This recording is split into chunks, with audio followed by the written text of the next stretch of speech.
The US and Cuba are finally opening up a dialogue that many hope could eventually change life in Cuba for the better. To get a picture of what this means, we wanted to look at the very basics of day-to-day life in Cuba and what it's like for the average person living there. We're obviously not going to be able to touch on everything, but we can talk about one eye-opening thing we found. Most aspects of daily life in Cuba are a little bit harder and more complicated than you might think. First, we have to mention poverty. The average person in Cuba is living off only about $6,000 a year. But poverty isn't the cause of Cuba's problems, it's more of a side effect. The real issue for people, rich or poor, is access. Because of sanctions, Cuba imports very little, which means that most of their cars, TVs, refrigerators, bicycles, and so on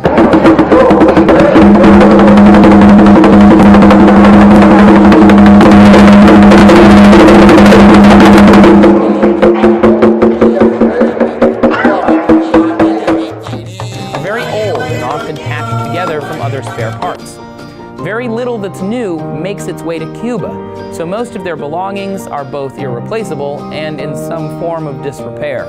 This is why Cuba is often described as perpetually trapped in the 1950s, because a large percentage of their physical stuff is from that time period. Food is also limited. The government has a rationing system that provides some food staples, like rice, beans, sugar, etc., but it isn't enough. So people buy items from shops or the black market to make up the difference. And neither of these are unified systems or regularly stocked. In order to find even the simplest commodity, like let's say fish, you have to find out who is selling it, or has a connection that's selling it, or personally knows a fisherman who's willing to illegally sell it. For more exotic items, it isn't even that easy. Most have to be smuggled into the country, so if you want to buy blue cheese, for example, you can't just go buy blue cheese. You have to find a black market connection and hope that they happen to have blue cheese, and then that they are willing to sell it to you. And to top it all off, Cuba's money also causes insurmountable barriers.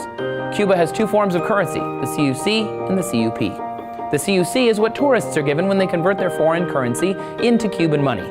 But your average Cuban is not paid in CUCs. The majority of their pay comes in the form of CUPs, a currency not accepted by most of the better tourist-facing stores.